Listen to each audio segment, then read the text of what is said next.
বড়রা যেখানে বসবে ছোটরা তোমরা সেখানে বসবে না, আদবের সঙ্গে তাদেরকে দূরে থাকবে।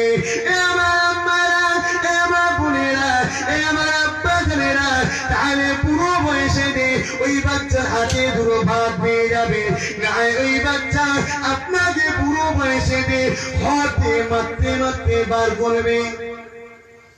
সমাজে হচ্ছে তো ভালো, ছেলের হাতে বাপ মার খেচ্ছে, এই সমাজে আছে না?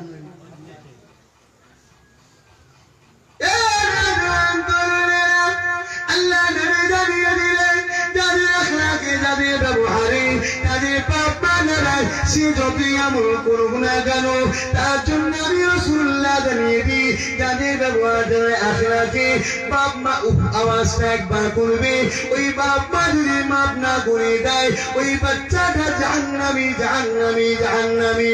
আল্লাহ নবী জানিয়ে দিলেন এবং আল্লাহ পাক হাদিসে কুদসির মধ্যে বলে মান নবী আনহু ওয়ালিদাহু ফালা আনা আনহু রাদি, মা বাপ যার উপরে রাজি আমি আল্লাহ পাক স্বয়ং তাদের উপরে রাজি।